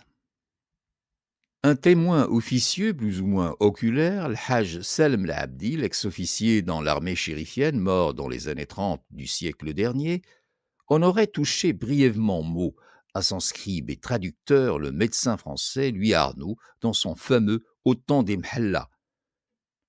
Il paraît que l'auteur français aurait rafraîchi, à l'aide du récit rapporté par de Foucault, la mémoire du témoin, qui raconte: Lorsque tout fut accompli dignement, les troupes prirent un repos bien gagné. L'hiver venait, on combla encore une fois les vides, et au printemps, 20 mai 1883, la Mhalla, l'armée en campagne, quitte Marrakech avec le sultan et son makhzen. On suivit la route que maintenant affectionnait Moulay el-Hassan par le Tadla, où plusieurs milliers de fiers cavaliers Zayan vinrent rendre hommage. Mais el-Mhalla, traversant le territoire Sma'la, dut livrer un dur combat à ces berbères qui s'étaient retranchés dans leur qsba, château fort. L'artillerie en eut raison, mais on laissait là plus de 500 cadavres, tandis que les berbères, encadrant leurs femmes, leurs enfants et leurs troupeaux, profitaient de la nuit pour sortir de l'Aqsba et gagner la montagne. Fin de citation. Au temps des Mhalla, ou le Maroc de 1860 à 1912. Casablanca, Atlantide, 1952. Page 64. Fin de note. Lu pour vous par Mohammed El-Kachtoul. Dans les prochains épisodes, nous traverserons avec l'auteur le Grand Atlas pour aboutir à Ouadra et la vallée du Souss. Veuillez vous abonner à la chaîne Maghriberia sur YouTube pour être au rendez-vous avec cette aventure qu'est Reconnaissance au Maroc.